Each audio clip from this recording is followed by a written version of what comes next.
Hey there, and welcome back to Tempting Fate Tours. Our last video took us 3 months to get out.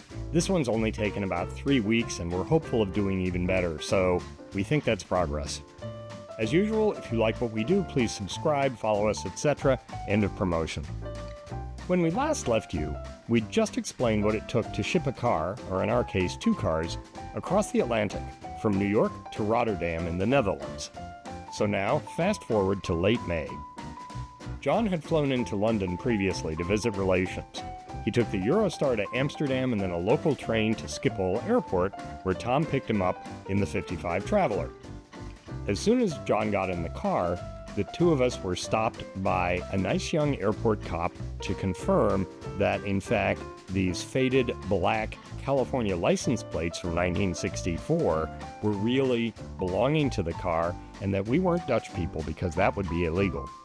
I think, really, he just wanted to see the car. After that, we drove directly to the warehouse, collected John's lowlight, and we drove 10 kilometers to our hotel. If you're following on the map, it's in Sassenheim-Leyden.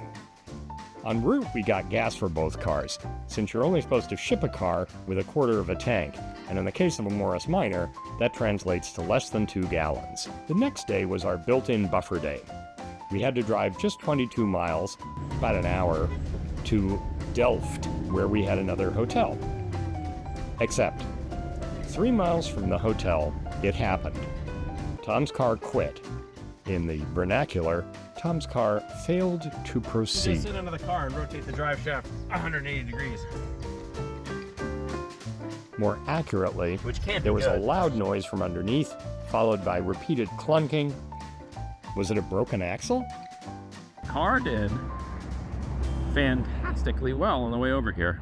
There's some noise from the rear axle. I don't think the axle's necessarily bad. I might need to top up on fluid.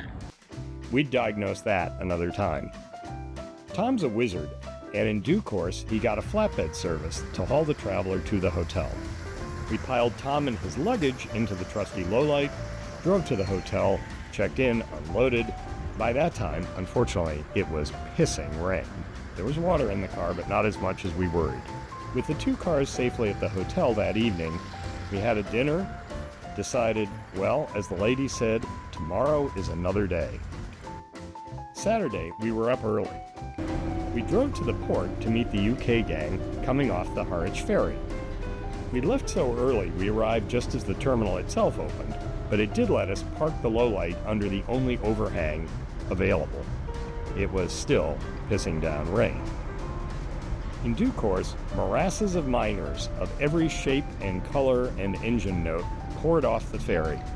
We greeted some friends, but decided quickly that it wasn't going to be a caravan because we were 2 of us in a slow lowlight and still learning the car. So, we took a deep breath and set out on our great adventure, a 242-kilometer journey. That's 150 miles for the Americans in the crowd, which was forecast to take the better part of 5 hours. Oh, the traveler? Tom did a deal with the flatbed driver, who would bring it to the campsite sometime that day. There, multiple experienced minor mechanics would be able to help Tom diagnose what happened.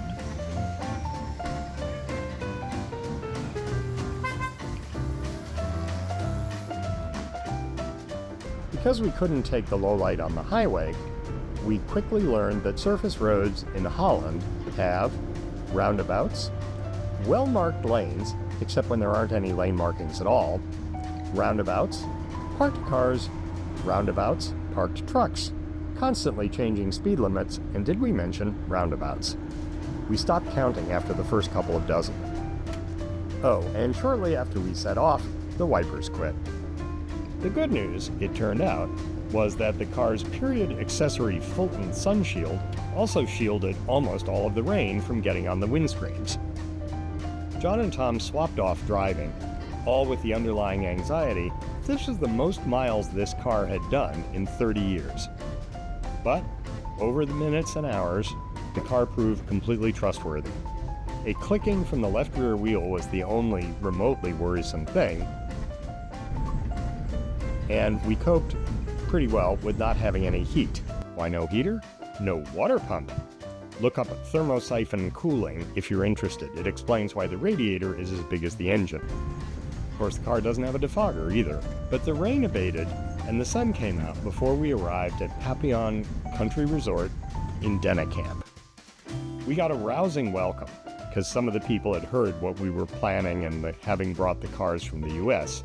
And Tom, of course, was immediately hit with, "Where's the traveler?" All he could say was, "It's coming." It turned out we were in a fairly nice tent. Do not use the word glamping. In due course, we got groceries, and then it was time for drinks with friends. That segued into dinner, and then it was time for the formal welcome drinks in a venue called Spottyland. Spotty is the stuffed animal mascot of the campground. You can buy them, we didn't.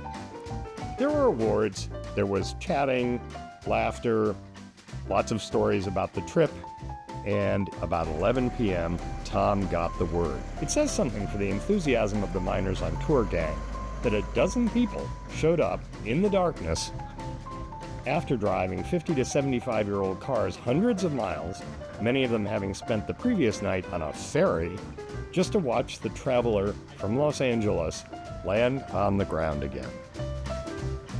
Tom and John went to our beds, exit stage right. Troubleshooting? That would be for another day.